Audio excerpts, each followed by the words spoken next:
Bonjour et bienvenue à Échangeurs Turcotte, une émission où on vous parle d'enjeux qu'on trouve importants pour les gens de la MRC Maria-Chapdelaine. Et cette semaine, on va parler d'un enjeu personnel qui a pu être problématique, en tout cas ça l'a été dans mon cas, l'épargne. Ouais, l'épargne, hein? On veut tous épargner. Comment qu'on fait? Y a-t-il des stratégies? Bien, pour en discuter avec moi aujourd'hui, j'ai Martin Girard qui est conseiller en sécurité financière. Bonjour Martin, ça va bien? Bonjour, oui, ça va bien. Oui. Martin, c'est quoi un peu ton... qu'est-ce qui t'a amené à devenir conseiller en sécurité financière? Juste pour que les gens qui ne te connaissent pas là, sachent un peu à qui ils ont affaire. Oui, bonne question. Moi, au secondaire, on avait un cours, ça s'appelait Choix de carrière. Ouais. Ah, oui. Ça remonte à là. Tu as probablement oui, je suis passé par là. ça, Choix de carrière à l'école Jean Delbault à ce moment-là.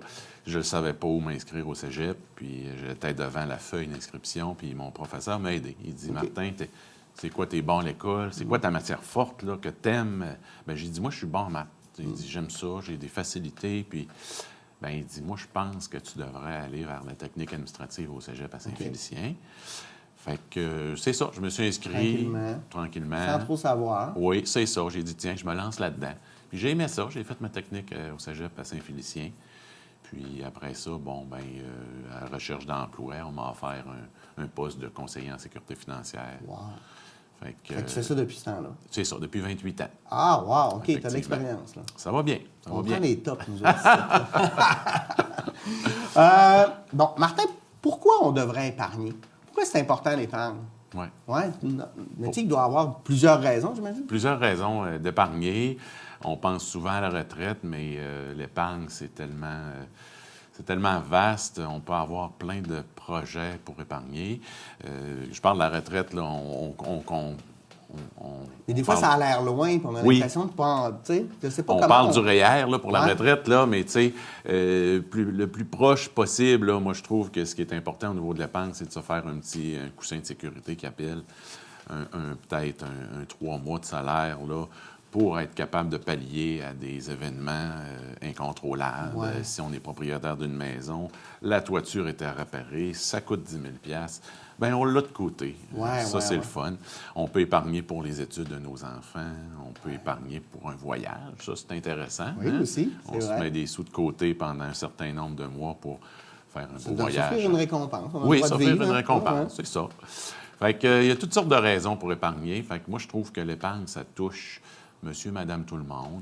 Il y a des fois qu'on n'a peut-être pas les moyens en début de carrière d'épargner parce que une jeune famille, les enfants, l'hypothèque, les autos, des fois, on n'a pas tout le temps là. Mais quelques années par après, moi, je rencontre des familles qui n'avaient peut-être pas les moyens, mais qui ont... Là, finalement, ça accorde un petit peu plus dans le budget.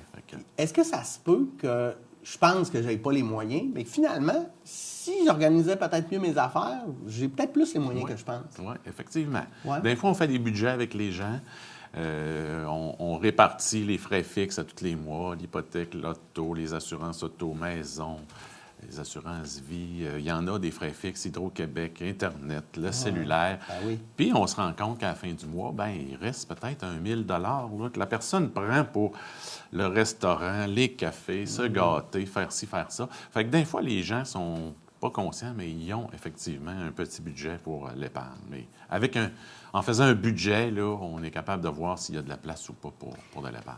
Qu'est-ce que tu répondras à quelqu'un qui te dit ouais, mais tu sais, je peux investir là, dans de l'épargne, c'est mettre de l'argent de côté à tous les semaines. Je veux dire, moi, je préfère m'endetter sur ma carte de crédit puis je la payer à tous les mois. C'est la même affaire. Ouais. Je le sais que c'est pas la même affaire, mais j'aimerais ça que tu nous l'expliques, ça. Tu sais, c'est quoi la différence de le faire à l'envers, si tu veux, là? Oui. Tu sais, de s'endetter pour, après ça, payer ses dettes, là. Payer ses dettes, effectivement. Ouais. Moi, je trouve qu'il y a un prix à payer pour ça. Ouais. Quelqu'un qui s'endette pour vivre, tout ça, ce qui va arriver, c'est que s'il épargne pas assez, il va arriver à la retraite, puis il va avoir que les paliers de gouvernement comme fonds de pension, la Régie des rentes du Québec, entre autres, pour ne pas la nommer, puis la pension de sécurité de vieillesse.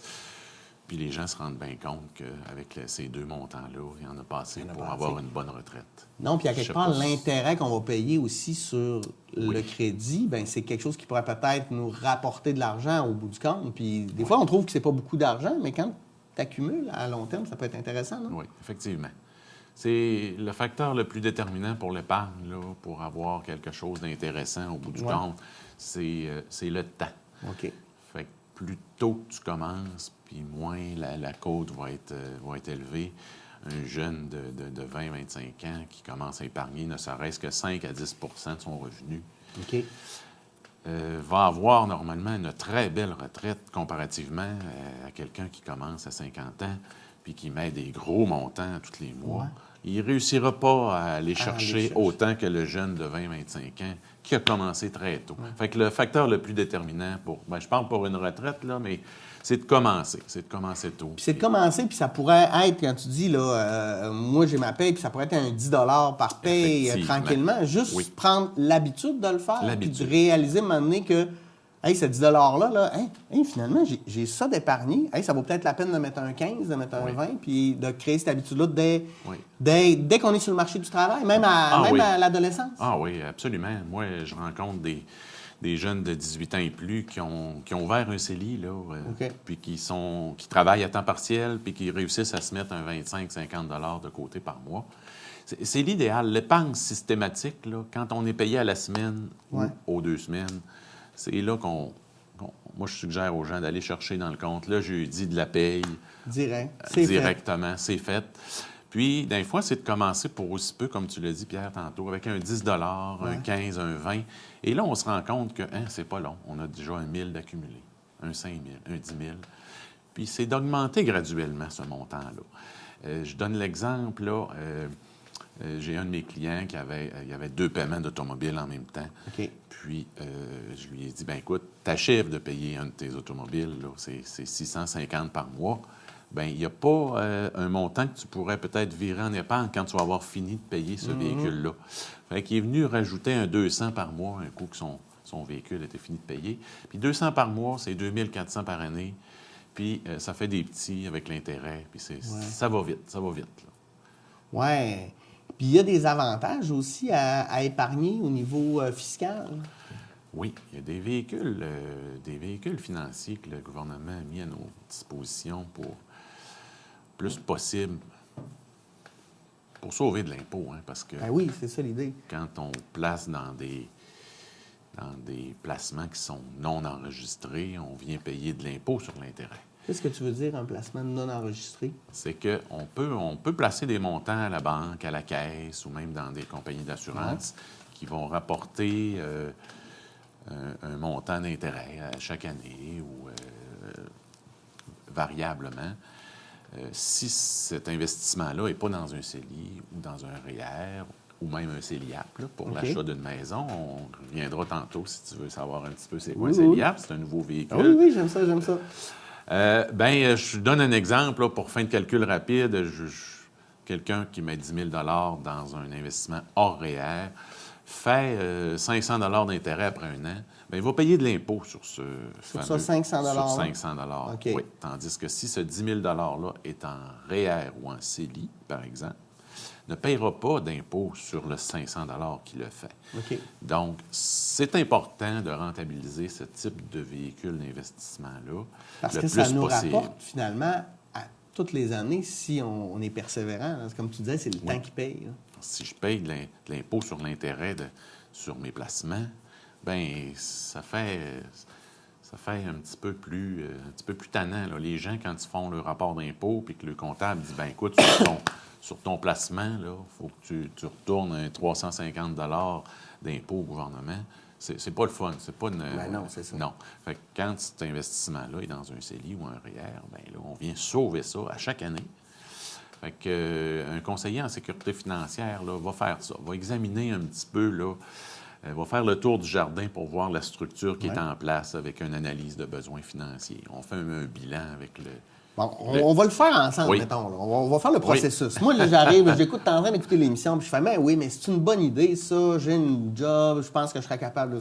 Je vais aller rencontrer un conseiller en sécurité financière. Oui. Puis là, je viens m'asseoir avec toi. Première affaire qu'on fait, c'est quoi? On va regarder, c'est quoi les frais fixes, j'imagine? Bien, la première affaire qu'on fait, c'est ça. On regarde un petit peu ton bilan, là, la structure que tu as en place. Les dettes que j'ai déjà, oui, probablement. l'actif, le passif. On pose des questions sur tes objectifs, Pierre. Là. Tu veux t'en aller où avec ça? Là? Pourquoi je veux épargner? Pourquoi tu veux épargner? Tu pour la retraite, pour un projet à court terme, tout ça. Et là, après ça, avec toi, on va faire un profil d'investisseur. Un profil d'investisseur, il y a ça dans les banques, il y a ça dans les caisses d'économie, comme Desjardins, entre autres. Nous autres, on est obligés de le faire. Tout le monde est obligé de passer par ce chemin-là avant d'investir en épargne. Puis c'est quoi le profil d'investisseur? C'était peut-être ta prochaine question. Oui, absolument. C'est un petit questionnaire là, de 6-7 questions qui nous parle un petit peu de l'horizon d'investissement. Tu sais, on épargne à court terme, à moyen terme ou à long terme. Il y a des questions sur l'âge. Il y a des questions un petit peu sur comment on réagit si notre portefeuille vient qu'à varier à la baisse. OK. Ouais, On veut-tu, si jamais notre portefeuille varie de 5 à 10 on va-tu être capable de bien dormir là-dessus ou on va être stressé puis on va vouloir tout annuler? Fait que ce questionnaire-là nous donne comment qu'on pourrait dire ça? De guider le client vers un portefeuille qui est très prudent, qui est modéré ou un peu plus audacieux. Okay. Fait que là, après ça, un coup qu'on sait le niveau de risque du client, là, vers quoi il veut se diriger, bien là, on peut proposer des investissements à taux variable qui vont varier dans le temps. Ouais. Puis bon, bien, plus on est loin de décaisser cette épargne-là, plus on peut se permettre des variations dans le temps. Là. OK. Des variations de portefeuille.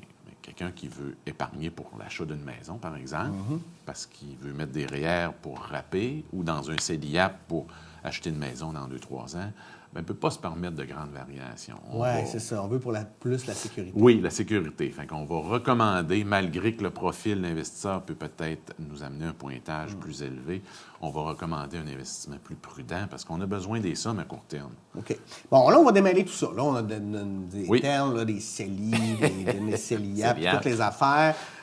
Puis c'est quoi aussi pour quelqu'un qui est plus audacieux ou qui peut peut-être se permettre de prendre des risques, qui a le goût de ça? Oui. C'est quoi les options qui s'offrent à nous? Bon, commençons par quelqu'un qui, lui, veut quelque chose d'un peu plus sécuritaire. Là. Oui, bien, on en a. Hein? Les banques, les caisses sont très bons de ça. Nous autres aussi. Quelqu'un qui veut aucun risque. Il existe des placements qui sont très sécuritaires et qui ne varieront pas dans le temps. Donc, on connaît l'investissement initial et on connaît la valeur finale du portefeuille. Ça ne bougera pas. Ça ne bougera pas. Par exemple, on a un 3 d'intérêt sur un an.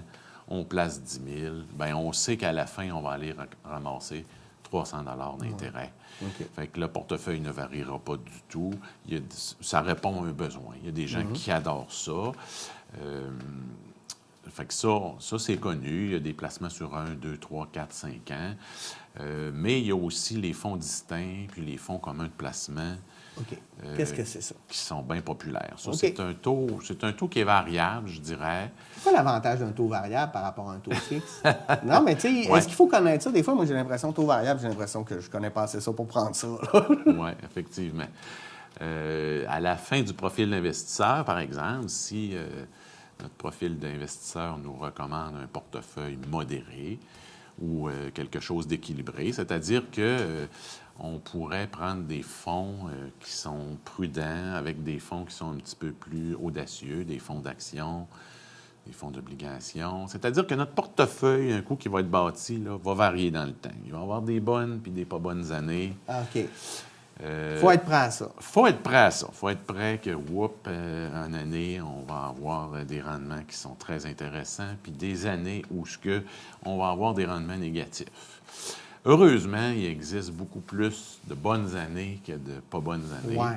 Heureusement, je dirais que sur une période de 10 ans, avec un portefeuille qui est équilibré, on va peut-être connaître 1 ou 2 mauvaises années sur 10 ans, mais connaître peut-être 8 bonnes années qui va faire que la moyenne des années va être positive. Va être positive et souvent plus positive.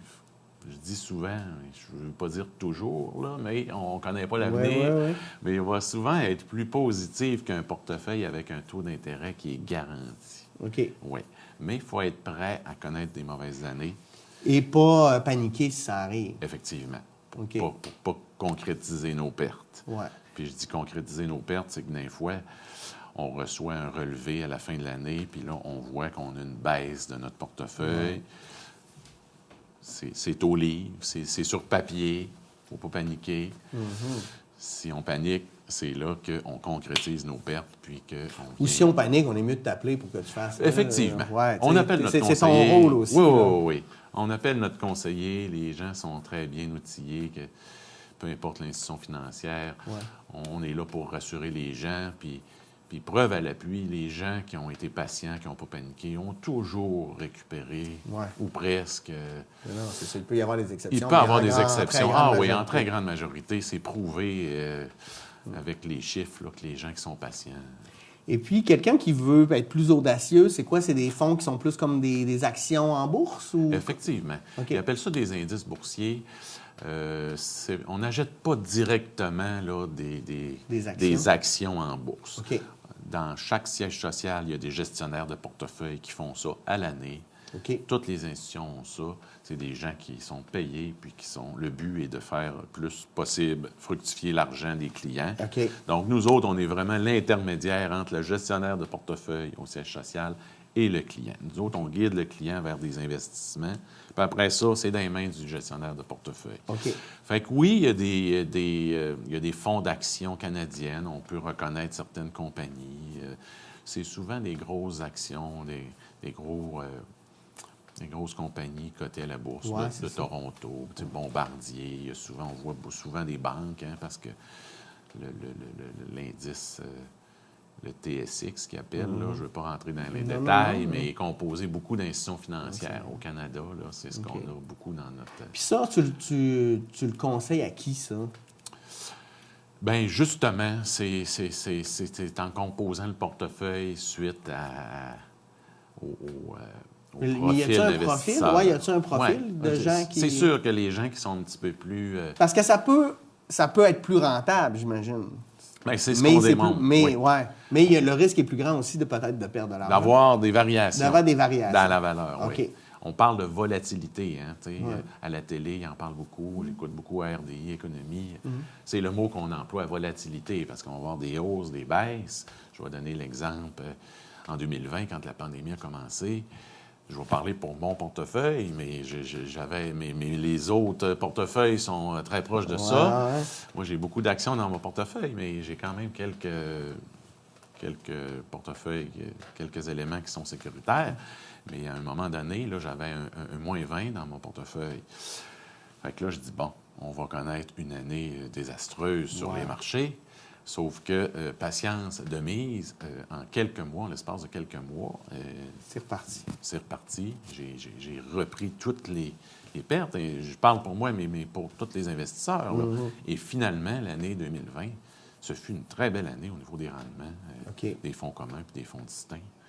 Fait que les gens qui ont été patients, qui se sont pas... c'est tout le rapport avec la patience. Puis l'insécurité aussi personnelle. L'insécurité. Il faut bien dormir. T'sais, moi, je dis aux clients... Si tu reçois un relevé, puis tu as un moins 15, par exemple, là, je dis moins 15, je ne veux pas faire peur aux gens, mais ça arrive, il faut... Tu dors-tu bien avec ça? Si tu dis, bien là, j'ai passé quelques nuits blanches, puis bon, mais c'est pas un produit pour toi. C'est mieux d'aller vers quelque chose de plus sécuritaire, qui va peut-être faire du 3-4 % de moyenne, mais qui n'aura pas de grosses variations dans la valeur.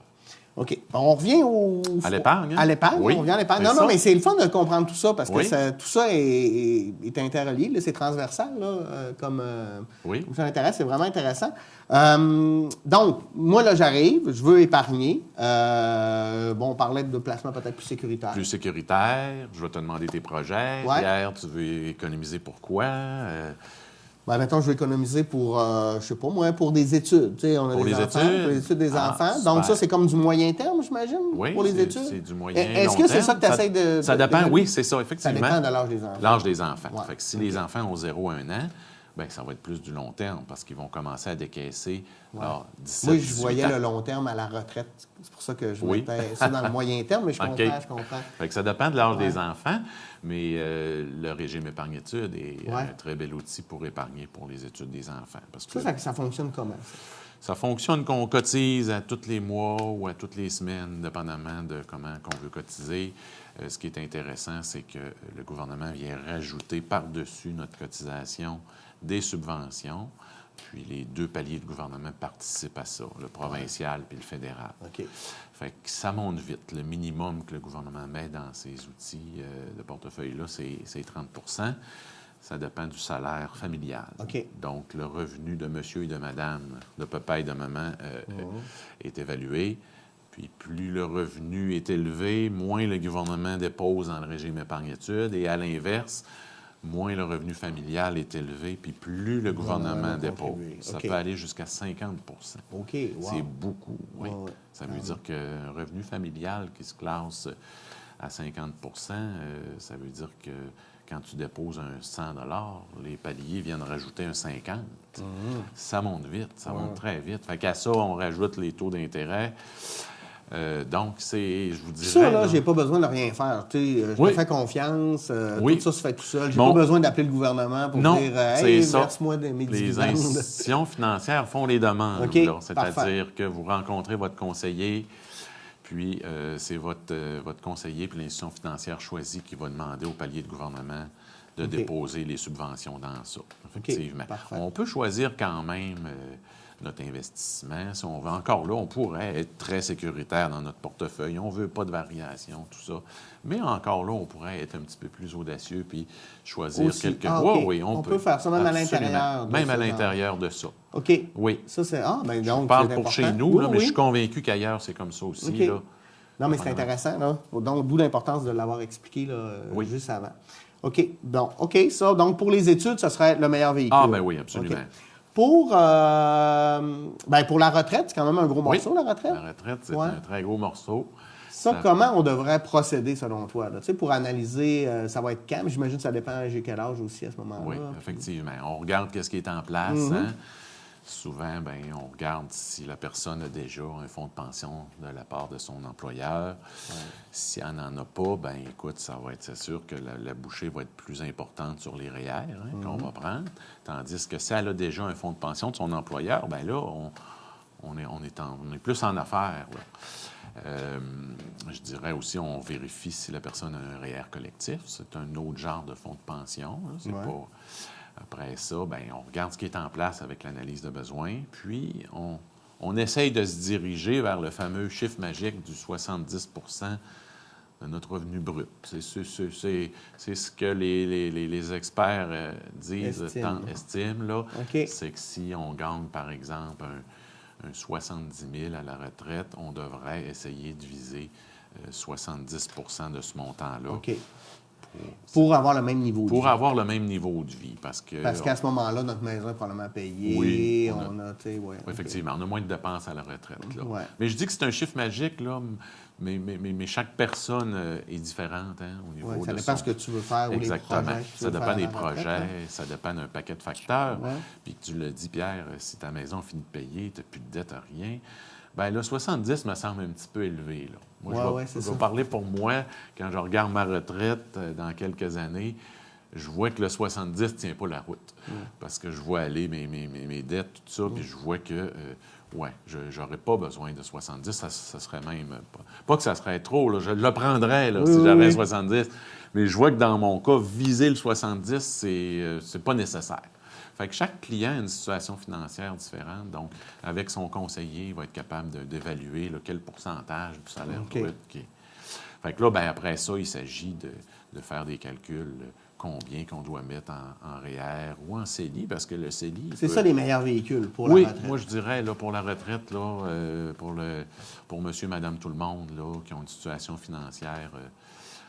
normal, si on veut, là, qui n'est pas propriétaire d'entreprise, qui n'est pas monsieur, madame, tout le monde. Le CELI, le REER, c'est des outils à privilégier. C'est quoi la différence entre les deux? Le REER, là, quand tu vas venir déposer des sommes dedans pour la retraite, ce qui est très important à comprendre, c'est que le gouvernement va te donner un cadeau. il va te donner, c'est le fameux retour d'impôt. Le retour d'impôt. Oui. Puis ce qui est important à comprendre, c'est que ce cadeau-là, il va le reprendre quand tu vas prendre ta retraite et que tu vas commencer à décaisser ton REER. Peu importe le temps. Oui. Combien de temps tu laisses ton argent dans le Effectivement, REER. peu importe. OK. Fait que ça, à la base, il faut OK. comprendre ça. Ouais. Je le savais, mais je pensais que si tu atteignais un certain, je sais pas, après 30 ans, là, le gouvernement fait OK, c'est beau. Non, mais, il n'y a OK, pas de OK. temps. Ouais. Il faut que tu le planifies, ça aussi. Bien, là. c'est ça. Les meilleurs épargnants de ce monde vont le mettre de côté, ce cadeau-là. C'est pas facile à faire. Là, Ouais. quand tu reçois un retour d'impôt de 3 000 par exemple, au printemps, parce que tu as pris des REER, c'est sûr que c'est tentant de dire « Hey, moi, je vais aller m'acheter quelque chose, je vais planifier un petit voyage avec ma blonde. » Mais idéalement, il faudrait le mettre de côté puis le mettre dans son CELI en prévision. Au moins une partie, là, tu sais. Oui, oui, au moins une partie. Parce que c'est ça. Puis le CELI n'a pas ce petit... mécanisme-là. Oui, ça n'a pas ce mais donc, il n'y a mécanisme-là. pas ce cadeau-là non plus. Non. C'est ça. Fait que le gouvernement ne te donne pas de cadeau, mais ne reprend rien non plus lors du décaissement du CELI. OK. Donc, toi, à ta retraite, tu as un 100 000 d'accumulé dans ton CELI et tu veux te créer un petit revenu mensuel de, je ne sais pas moi, 500 par mois, bien, tu vas sortir un 500 par mois de ton CELI et il n'y aura aucun impact fiscal. Il n'y a pas d'impôt, tu ne payes pas d'impôt au gouvernement, puis il n'y a pas d'impôt sur l'intérêt que tu as fait dans Est-ce que c'est pas plus simple, dans le sens que ça revient à la même affaire, si, et je dis bien si, le cadeau du gouvernement, tu le mets de côté pour le repayer plus tard? Je sais pas. Oui, effectivement. Il y a des calculs qui se font, parce que le REER, là, ce qu'on dit du REER, idéalement, c'est si on cotise à un REER, c'est qu'on devrait, idéalement, quand on prend notre retraite, avoir des revenus qui sont plus bas, parce que le cadeau que le gouvernement reprend, il peut être plus petit que ce qu'il t'a donné en mode travail. Ah, OK. Parce que ton niveau de vie puis tes revenus sont plus bas. Ouais, oui, okay, c'est okay, ça. okay. Donc là, ça, c'est un monde idéal. Mais si on prévoit avoir des bons revenus de retraite, puis que le cadeau, finalement, il est équivalent ou peut-être même plus élevé, c'est plus rare, bien, le CELI, peut-être, est intéressant aussi dans ces cas-là. Ouais. OK, parfait. Et puis, y a-tu d'autres véhicules? Tu parlais du CELIAC, c'est autre chose? Ou là, CELIAP, oui. Ouais. Bien, le CELIAP, c'est pour... CELIAP. Oui, CELIAP. Avec 2 P à la fin. Avec 2 P à la fin. Un mélange de CELI et de REER sous forme de RAP, là, si on veut. C'est un outil d'épargne là, pour les futurs acheteurs d'une première propriété. OK, ça, c'est si le projet, c'est une maison. C'est ça. Si le projet, c'est une maison, une première propriété, c'est important. Il ne faut pas avoir été propriétaire d'une maison dans les 5 dernières années. Il y a d'autres critères là, auprès de l'Agence du revenu du Canada, mais entre autres, c'est le premier critère. Il ne faut pas que tu aies été propriétaire d'une maison dans les 5 dernières années. Bien, c'est un bel outil parce qu'il y a possibilité de sortir ce montant-là comme... N'importe quand. Oui, c'est ça. OK, quand tu es prêt. Quand tu es prêt, tu as accumulé... Puis quel avantage il y a là-dedans, si tu le type de taux d'intérêt? Ou... C'est pas le type de taux d'intérêt, c'est que... c'est un peu un REER aussi. C'est-à-dire que le gouvernement, quand tu as déposé dans ton CELIAP, va te donner encore là un cadeau. Là. OK. Je ne sais pas ça dire cadeau, mais mais... retour d'impôt. Hein? Oui. Et quand tu vas sortir des sommes pour l'achat d'une maison, ne te redemandera pas ce fameux retour d'impôt-là qui t'a envoyé. Donc, c'est d'où... Mais il faut que tu achètes une maison. Tu ne peux pas utiliser l'argent autrement. Oui, idéalement, c'est pour acheter une maison. Il y en a d'autres qui sont capables d'acheter des choses connexes là, quand ils achètent une maison. Mais oui, je vous dirais que c'est vraiment pour comme cash, là, quand on dit on a besoin d'un dépôt pour l'achat d'une première propriété. Ouais. Oui, c'est ça. OK, parfait. Hey, tu vulgarises vraiment bien. Je comprends vraiment mieux comment j'aurais dû gérer mes finances depuis tout ce temps. Bref, on prend une petite pause, mais restez avec nous. On revient avec Martin Girard, conseiller en sécurité financière, dans quelques instants. À tout de suite.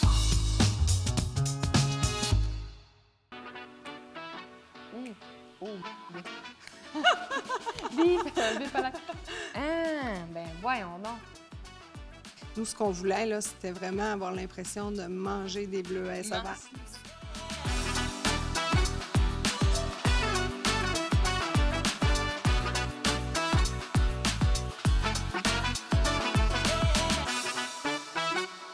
Où Aujourd'hui, j'ai la chance de venir découvrir Congèlerie Héritier qui a récemment lancé la marque Hiberna, qui sont jus de bleuet pur à 100%, ainsi que d'autres fruits nordiques congelés. Et là, on s'en va découvrir l'usine avec leur merveilleux ours noir. Très hâte d'aller voir ça. On y va?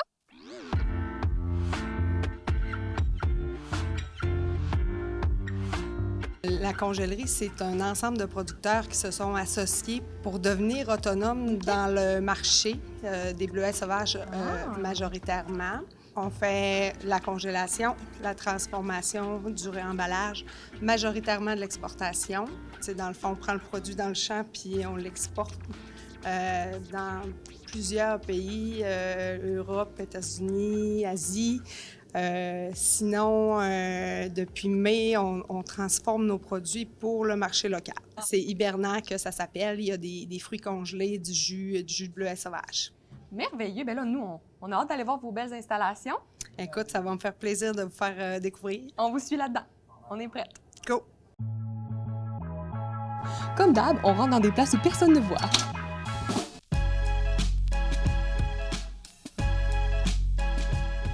Comment est le procédé pour avoir ce jus-là? C'est fait à partir d'un bleuet congelé. En fait, le bleuet, il est broyé, il est pressé, puis il y a 2 filtrations qui est effectuée. Puis là, vous parlez du bleuet, mais je pense que vous faites d'autres fruits congelés. Fait qu'est-ce que c'est pas fruits et légumes?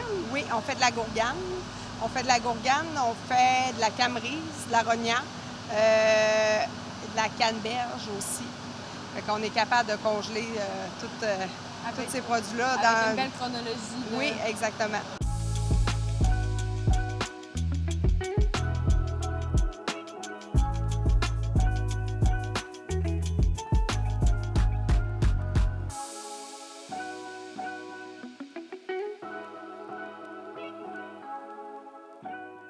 Ces merveilleux jus de bleuet, où est-ce qu'on peut les retrouver? Où est-ce que les gens peuvent aller les chercher? Le jus de bleuet, il y a plus de 35 points de vente partout au Saguenay-Lac-Saint-Jean. Il y a aussi maintenant le bleuet 2 kg surgelé, la camerise, Adolbo, il y a IGA, Métro, Besson. Sinon, Normandin, la boulangerie, Normandin, et aussi, évidemment, au Délices du Lac-Saint-Jean, Albanel. Puis, tu sais, comme il n'est pas disponible, notre bon bleuet sauvage à l'année, c'est une façon de le consommer différente. Puis de plein de façons différentes, j'imagine dans des desserts. Les desserts, les cocktails, les mocktails. Ça fait très bien dans la boîte à lunch parce que c'est un petit ice pack. Ouais. C'est très bon pour la santé aussi, les bleuets avec des antioxydants. Merci tellement pour cette visite-là, nous avoir parlé de l'entreprise, la dégustation. Merci à toi.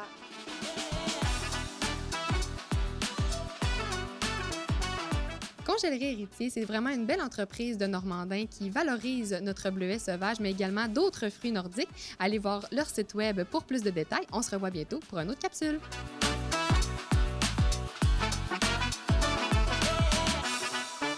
Oh, il y a un ours sur le truc! Wow!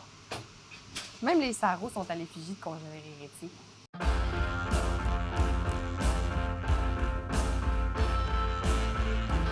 Parce que trouver ton emploi peut comporter son lot de défis. Pour t'aider à identifier tes forces, faire valoir ton expérience, ta sagesse, ton potentiel. Nous sommes là. pour encadrer ta démarche, trouver de nouvelles pistes, identifier ce qui te motive vraiment, pour t'aider à réseauter, accéder au marché caché de l'emploi, prendre part à un milieu actif. Nous sommes là. intégrer le travail après une période de vie plus difficile, Après un moment de réflexion, ou si tu veux changer ta situation, nous sommes là. pour relever les défis, Malgré les limitations, les doutes, ou les différences. Pour identifier tes rêves, faire preuve d'audace. oser aller plus loin. trouver ton emploi, Avec nous, Ici, c'est possible.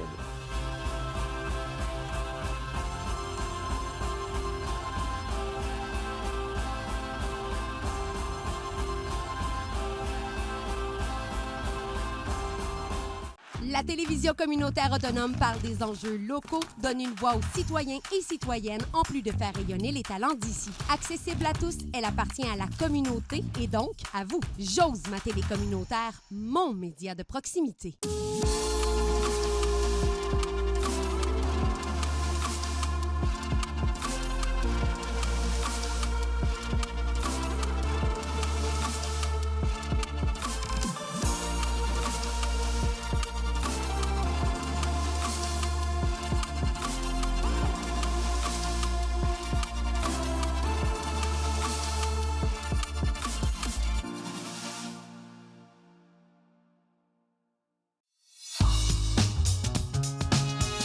On est de retour à Échangeurs Turcotte. Je vous rappelle qu'aujourd'hui, on parle d'épargne avec Martin Girard, conseiller en sécurité financière. Martin, on regardait un peu les types de projets avec les types de véhicules financiers que tu nous conseillerais, en fait, tu nous suggères, des suggestions fort appréciées. Si, mettons, je veux un projet à plus court terme, Oui. je veux investir pour un voyage. Moi, j'ai le goût dans, je sais pas, 3 ans de me dire, je m'en vais une semaine, je vis un rêve, là, une croisière dans la mer Baltique. Oui. Comment je fais ça? Bien, je dirais que pour quelqu'un, moi, qui veut épargner à court terme, Ouais. là, je privilégie beaucoup le CELI. On parle du Ouais. CELI, là, c'est un beau véhicule OK. pour des projets à court terme. Bien entendu, il faut vérifier si on a l'espace dans nos CELI, si on en a déjà d'accumulés dans d'autres institutions ou...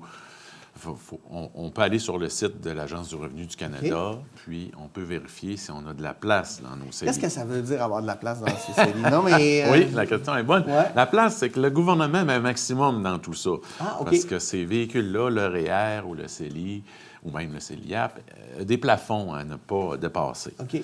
Fait que, bien entendu, si on dépasse les plafonds, il y a des pénalités qu'on ne Donc, veut c'est pas pas avoir. intéressant d'avoir 20 CELI. Bien, c'est pas que c'est pas intéressant, c'est plus difficile à gérer. OK. Parce qu'admettons que j'ai le droit d'avoir en CELI, je dis un chiffre comme ça, 40 000, puis là, j'en ai dans diverses institutions. Bien, il ne faut pas que je dépasse le 40 000 de cotisation. Donc là, il faut que je me mette des notes, puis que là, je dis, pour être certain de ne pas dépasser, parce que les D'où pénalités... l'importance, j'imagine, de travailler avec une institution. Bien, pas nécessairement avec rien qu'une, mais si on décide de travailler avec 2 et plus, là, il faut vraiment se mettre à vérifier de ne pas dépasser ça. Oui, les gens ne se parlent pas entre eux. Là. Non, les gens ne se parlent c'est pas ça. entre eux. Là. Moi, je n'appellerais pas mon Non, non, c'est compétiteur. normal. Oui, non, c'est c'est ce qu'on normal. veut, mais... Oui, mais, OK. effectivement. Fait que pour un projet à court terme, moi, j'adore le CELI. C'est un bel outil, bien entendu, si on ne dépasse pas les plafonds, si on a de l'espace dans notre CELI. Puis, j'irai vers un placement qui est très sécuritaire parce que là, on veut accumuler un montant X. Puis, bien, j'irai vers l'épargne systématique, c'est-à-dire que si on est payé à toutes les semaines, bien, on essaye de mettre un montant qui sort de notre compte puis qui s'en va vers le CELI à tous les semaines ou aux 2 semaines, par exemple. OK. Puis là, bon, bien, ça accumule vite. Ça va quand même assez bien. Puis, au début de l'émission, tu disais la première chose pour laquelle on devrait épargner, c'est un espèce de fonds d'urgence. Il arrive quelque chose, me casse une jambe, je peux pas travailler. Tu sais, je sais pas, un bris sur la maison, l'auto qui explose, bref, on ne souhaite pas ça à personne, non, mais ça peut arriver. Dans quoi on devrait investir comment on devrait épargner pour se créer ce fonds d'urgence-là? Ce serait quoi qu'est-ce que tu suggérerais? Oui. Encore là, un placement très sécuritaire, parce qu'on ne veut pas que ça bouge là, dans le temps. On veut être certain aussi on de veut être pouvoir le certain, prendre. effectivement, quand OK. on en a besoin. Fait qu'un placement qui est très vite encaissable, hein, parce que s'il arrive un imprévu, on ne veut pas que ce soit libre dans 3 mois ou 6 mois. Fait qu'il faut que ça soit quelque chose qui soit rapidement encaissable, sécuritaire. Et on parle souvent d'un 3 à 6 mois de salaire. Là. OK. C'est une moyenne, mais fait que quelqu'un fait un calcul là, pour un 3 mois de salaire peut être, je ne sais pas, là, 10 000 par exemple. Ouais. Bien, on veut cumuler 10 000 net dans un compte pour pallier aux imprévus. OK, bon, ça c'est clair. Qui peut être n'importe quoi. Là. Une question que j'ai, que j'ai personnellement, parce que j'étais en train de réfléchir à ça. Est-ce que c'est plus... est-ce que je serais mieux? Mettons, moi, j'ai une dette, puis finalement, je réalise qu'en faisant mon budget avec toi, je peux clairer 1 000 Est-ce que je suis mieux de l'épargner à long terme ou de, par exemple, de dire, hey, je vais clairer mon auto, je vais clairer ma maison. Clairer, je m'excuse, là, je vais payer. Oui. Là, je suis là. Non, mais tu sais, je vais payer mes choses pour, à un moment donné, être libéré de ça. Parce qu'une fois que ma maison va être terminée de payer, si je la paye, mettons, 5 ans plus tôt, je vais libérer bien plus d'argent. Oui. Est-ce que ma logique est niaiseuse? Oui. Non, la question est bonne. Puis c'est Ouais. une question que j'ai souvent de la part des épargnants. Puis souvent, ce qu'il faut regarder, le point de départ, c'est quoi les taux d'intérêt que j'ai de chacun des côtés. OK. L'intérêt sur mes placements, on en veut le plus possible. Hein? Oui, c'est ça. Puis l'intérêt sur nos dettes, on en veut le moins possible. Effectivement. Fait que je vais donner un exemple. Ton prêt hypothécaire, tu as signé 5 ans pour 3,2 %. Puis, dans tes placements, CELI ou REER, tu es quelqu'un qui est un petit peu audacieux, qui va chercher du rendement intéressant. Tu fais du 8,9 par exemple. Une bonne année. Bonne année. Ouais. Ouais, il y en a des meilleurs que Ah oui, ça, OK, mais OK. ben, moi, c'est là que le point de départ. C'est Ouais. que je trouverais bizarre quelqu'un qui veut se débarrasser du paiement hypothécaire à 3,2, tandis qu'il fait du 8,9 dans ses placements. Je pense que là, la logique est qu'on est mieux de mettre nos épargnes dans les placements REER, CELI, que de clairer une dette à 3,2 Mais si on a un prêt hypothécaire à 5,6 et que là, dans notre portefeuille de placement, on est très, très prudent, on fait du 2 bien, je vous dirais que la logique est de payer peut-être le prêt hypothécaire. Ouais. Puis, pour ceux qui sont pas... Tu sais, moi, mettons, là, j'ai l'impression de ne pas tout comprendre, d'être un peu imbécile là-dedans. C'est important de passer par un conseiller financier, j'ai l'impression. Parce que, tu sais, là, juste, tu me dis, bien là, tu calcules la différence. Mais je fais ça comment, moi, tu sais, je veux dire... tu sais, on a besoin d'aide. Là. Comment ça fonctionne? Vous offrez ces services-là à n'importe qui? Oui. Bien, souvent, c'est des conseils qui sont sans frais là, dans les institutions financières. On a des outils, des logiciels informatiques. Fait il y a des calculs là, qui se font pour des projets à court terme, pour la retraite. Oui. L'important, c'est une bonne saisie de données. C'est de donner toute l'information nécessaire. C'est ça, qu'il ne manque pas de dette cachée. Oui, de dette cachée.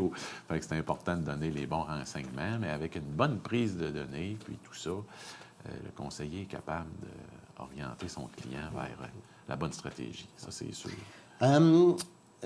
Chez vous, à Industriel Alliance, vous avez ce qu'on appelle les fonds distincts. Oui. C'est quoi ça, les fonds distincts? Je ne connais pas ça. Non, hein? Ça, c'est pas dans les institutions financières. Oui, effectivement. effectivement. C'est peu connu du grand public, mais quand les gens connaissent les avantages des fonds distincts...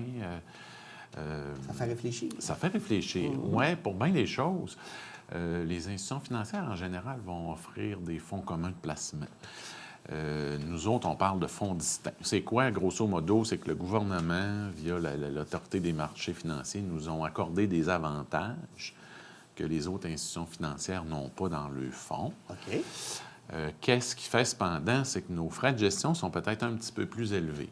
Je ne veux pas rentrer dans les détails des frais de gestion, mais... les fameux gestionnaires de portefeuille au siège social chargent des montants sur le portefeuille. Faut tout le monde se paye. Pour gérer, c'est normal, ça. Tout le monde se paye. Ouais. Fait que nous autres, on est peut-être un petit peu plus élevés que les banques, les caisses de ce monde, sauf que les avantages que ça donne sont intéressants. OK.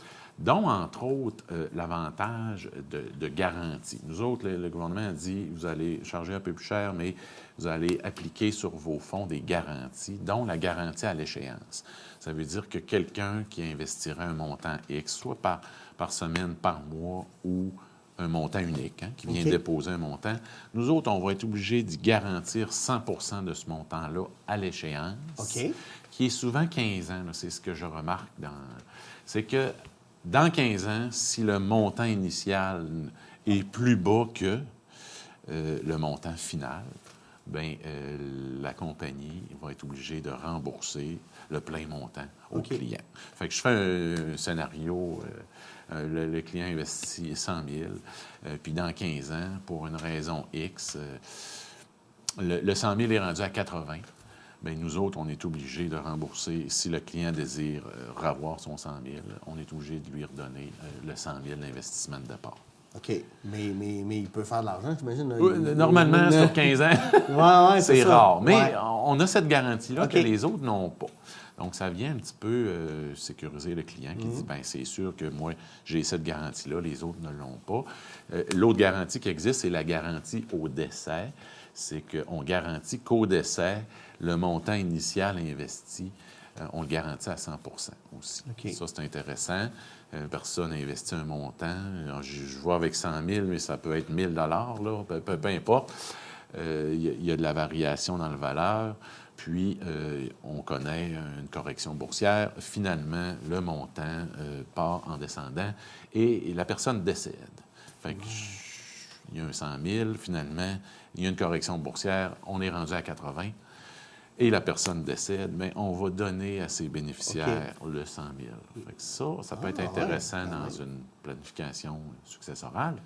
L'autre avantage, c'est la nommation. On est capable de nommer des bénéficiaires sur les investissements dans les fonds on ne peut pas distincts. faire ça avec les autres types de fonds. Non, malheureusement, non. OK. Quand je parle des autres institutions, il n'y aura pas de bénéficiaires nommés. Ça va être automatiquement la succession de... Le montant va arriver à la succession de. Donc, toi, Pierre, tu as des REER, tu as des CELI dans d'autres institutions, dans les fonds communs. Je parle des fonds communs ou même les fonds garantis. Bien, advenant ton décès, ça va être la succession de Pierre Turcotte qui va avoir les montants. Tandis que moi, quelqu'un qui a un montant X, il a 3 enfants ou il a sa conjointe, il peut choisir plusieurs bénéficiaires et des pourcentages différents. Donc là, on vient passer par... c'est intéressant. Le côté de la succession. On vient pas, le chèque n'est pas envoyé dans la succession, puis que là, il y a quelques mois d'attente avec des frais. C'est plus sécurisant. Au niveau de la sécurité, là, il y a beaucoup de garanties. Là, il y a des garanties, c'est intéressant. Fait que la personne qui veut que ce soit rapidement versé à un ou des bénéficiaires peut le faire. OK. Ça l'évite vraiment de passer par tout le processus. Là. Effectivement. OK, c'est intéressant.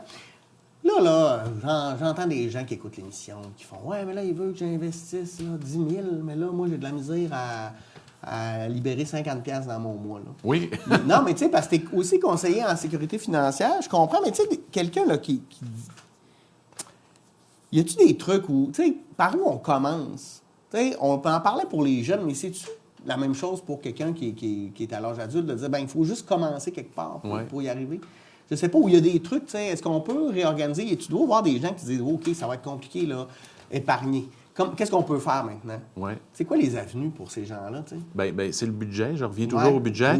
Mais c'est de mettre l'œil sur des fois des dépenses superflues, inutiles, ou de calculer combien par année on met dans un type de dépense. Hein? Une caisse de bière. Caisse de bière, le café... Chez Tim Hortons, tous les matins. C'est souvent l'exemple que les conseillers prennent. Là. Mais quand tu dis, après un an, là, ça m'a coûté, je ne le sais pas, moi, 950 $ de café, tu dis, oh, Caroline, imagine ce 950 $ là investi à chaque année pendant 10 ans, comment ça peut donner. Fait que avec le budget, là, c'est de mettre l'œil sur nos dépenses et de dire, il y a des choses qu'on serait capable d'économiser. Je trouve que c'est un bon exemple, parce que le café... Techniquement, ça prend 2 minutes à faire chez vous. Ça coûte moins cher de le faire chez vous. Non, mais bref, tu peux même acheter le café Tim Hortons pour l'avoir chez vous. Non, mais si c'est à cause du goût. Je niaise, là, mais c'est vrai que des fois, on voit pas ça comme ça parce qu'on n'a pas l'impression que le 2 $ ou que chaque fois que je vais me mettre de l'essence, je me prends une palette de chocolat parce que j'ai un petit creux, mais j'aurais pu dans 5 minutes chez nous. Puis, non, mais je sais pas, là. Effectivement. Puis, sinon, il y a réduire les dépenses. Là, des fois, c'est d'essayer de voir si on peut couper à des places. Puis si on réussit dans nos frais fixes, bien là, c'est de dire, bon, bien là, je mets un montant en épargne. Ou mon exemple de tantôt, la personne qui finit de payer un prêt, finit de payer un auto, un prêt meuble, un prêt ci, un prêt ça. Bon, bien dire, regarde, là, j'en profite, là. Je dispose d'un montant de plus mensuel. J'en profite pour en virer une partie. Puis ça se fait graduellement. Parce avec qu'une les auto, mois, c'est un puits sans fond au niveau de l'argent. C'est terrible. Tu n'as pas fini de la payer, il faut que déjà que tu commences à penser à la prochaine. Là. Effectivement. C'est le défi, parce que là, avec la publicité et le marketing, mais là, moi, elle vient d'être finie de payer depuis un an, puis ça fait du bien. D'avoir ça de moins, on s'en aperçoit. Là. On s'en aperçoit, effectivement. Fait que chaque fois qu'on est capable de trouver une place où on peut gratter, même si c'est peu d'argent. Oui, même si c'est peu. Absolument. Puis des fois, on ne peut pas là. Mais on reprend rendez-vous avec un conseiller un an après, puis on dit, hey, gars, là, finalement, j'aurais un petit peu de lousse. Le budget, tu conseilles de...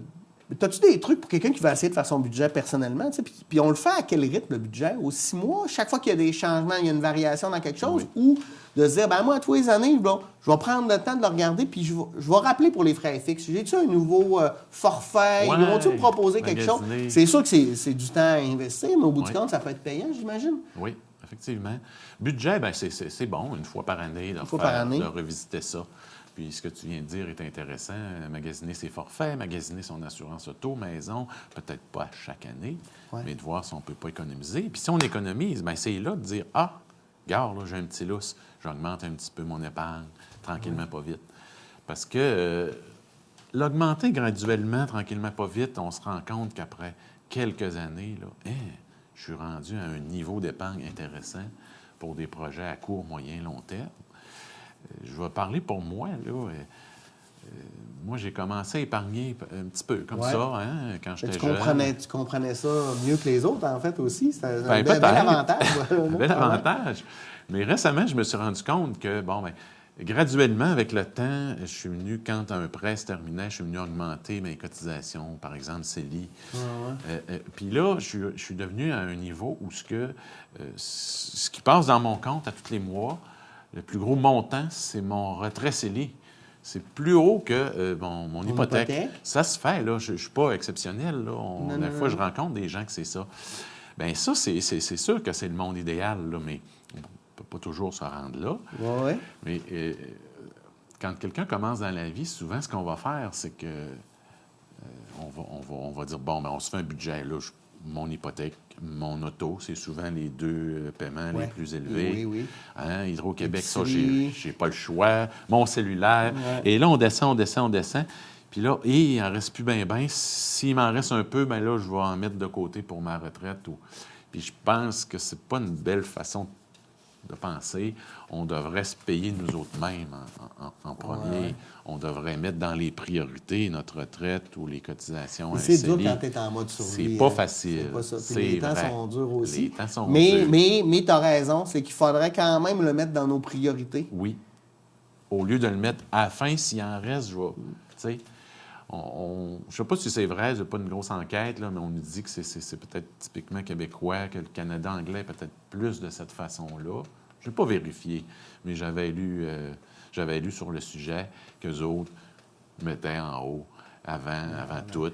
Mais, tu sais, au Québec, montants. on était... Là, je veux pas faire de... Je suis pas historien, là, mais tu sais, on était longtemps aussi en mode survie. Oui. Comme peuple. Fait que peut-être que ces habitudes-là ont changé. Peut-être. Ça change tranquillement. Il vient de me popper une question, puis il reste du temps. Là. Moi, là, par exemple, dans la vie, je fais mes petites affaires, ça va bien. Et là, à go, je reçois un gros montant. Oui. Un héritage. Je gagne à l'auto. Je sais pas, un gros retour. Tu viens de signer une nouvelle convention collective, puis il y a une rétroaction qui te ramène, je sais pas, 10 000 $ d'un coup. Qu'est-ce que tu conseilles à quelqu'un qui va à go? Parce que la tentation, c'est de dire, écoute, je vais me chercher un nouveau char cash. Non, mais c'est vrai, là, que c'est la tentation. Qu'est-ce que tu conseilles à quelqu'un? Je sais pas si ma question est Oui, la question est bonne. Bien, on s'assoit avec notre conseiller, bien entendu. On fait le tour du bilan, tout ça. Et là, on va parler de nos objectifs avec ce placement-là. Ah ouais, c'est sûr. Revient à l'objectif. On revient à l'objectif. On peut se gâter quand même, là. Quelqu'un qui reçoit un héritage de 200 000, bien oui, on peut se gâter puis faire des achats ou des voyages. Mais il ne faut pas perdre de vue les outils financiers. Idéalement, le conseiller va essayer de rentabiliser le fameux REER et le CELI. Je reviens toujours à ça, mais si on va avoir une belle retraite et pas manquer d'argent, bien souvent, le conseiller va essayer d'aller rentabiliser l'espace de libre qu'il y a dans les CELI, les REER. Puis là, bien, après ça, ça dépend des budgets, ça dépend des projets du client. Là. Si le client dit, bien moi, avec l'héritage, je compte bien me gâter pour telle affaire, bien, on met des sous de côté pour ça, puis il n'y a pas de problème. Oui, puis en fait, ça vient aider pour tous tes autres investissements de retraite. Fait que ça devient un beau bonus que tu peux faire fructifier au lieu de penser de dire... De te gâter. De juste te gâter. Juste te gâter. Ouais. Puis bien entendu, là, j'oublie les dépenses, là, mais si on a des dettes avec des taux d'intérêt élevés, bien là, c'est quoi les pires dettes? Quelles dettes qu'on devrait clairer? On regarde les taux d'intérêt. Là, OK. Hein? Carte de crédit, j'imagine. Carte de crédit, marge de crédit. Des fois, les prêts auto, c'est surprenant. Là. J'ai quelqu'un récemment qui m'a parlé d'un 7 sur un prêt auto. J'ai fait hey, tabarouette. OK. C'est cher. Versus. Fait que souvent, on va essayer de clairer les taux d'intérêt les plus élevés. Si on a une carte de crédit à 15 20 ça commence à faire mal. Là, c'est le moment de clairer les dettes par taux d'intérêt les plus élevés. Si possible. Fait que ça, bien, si on se libère de ces dettes-là, puis qu'on a 1 000 $ de moins par mois à payer, bien, écoute, ça nous enrichit. Exactement. Encore là, possibilité d'en mettre un petit peu de côté. Oui, mais des fois, on a l'impression, je sais pas, j'ai l'impression que psychologiquement, des fois, on dit, j'ai mis un peu d'argent de côté. J'ai atteint un objectif, je vais me gâter un peu. Oui, c'est vrai. Mais tu sais, des fois, ça prend quand même un équilibre. un équilibre là-dedans. Effectivement, je suis d'accord avec toi. Ouais. Il faut penser à soi, faut pas juste penser à la retraite, puis faut penser à se gâter, puis... Bien, c'est quoi tes objectifs? Tu sais, c'est Jacques Brel qui disait on devrait se définir par notre capacité à réaliser nos rêves. Tu sais, il y a des... Non, mais je trouve que c'est une belle... Moi, c'est une phrase qui m'a beaucoup inspiré parce que l'exemple que je vais te donner, c'est moi, maintenant, je pense à ma sœur qui, elle, rêvait d'avoir une maison, d'avoir... C'est des choses qu'elle a eues très tôt parce que c'était ses objectifs. Okay. Moi, je voulais voyager. Oui. Fait que c'est sûr que c'est moins concret dans mes investissements. Mais c'est un investissement personnel, culturel, parce que ça répondait à mes objectifs aussi. Oui. Fait que c'est ça, je pense aussi. C'est bon de penser à faire son bilan personnel, mais aussi de regarder qu'est-ce que tu veux pour toi. Oui, c'est ça. Effectivement. Ouais. Parce qu'il n'y a pas un client qui a le même bilan, les mêmes investissements, les mêmes objectifs. Tes objectifs ne sont pas les mêmes que ton voisin. Bref, dans tout ça, ce que je comprends, c'est que la première chose, c'est qu'on devrait aller s'asseoir avec vous, peu importe, oui. Selon notre choix, pour prendre le temps de réfléchir, de jaser, parce que j'imagine qu'il y a plein de petites portes que vous connaissez que nous, on ne connaît pas. C'est ça. Puis on n'est pas des spécialistes, puis moi, je pense qu'il faut respecter l'expertise de chacun. Fait que je pense que c'est très positif. Je suggère de commencer à épargner. Et Martin, merci beaucoup de ta présence. C'était vraiment très éclairant, éclairé de ton phare de spécialiste depuis près de 30 ans. Oui. Bravo pour toi. Merci. Merci à vous d'avoir été là. Et nous, on se dit à la semaine prochaine pour une nouvelle édition d'Échangeurs sur Code. Bonne semaine.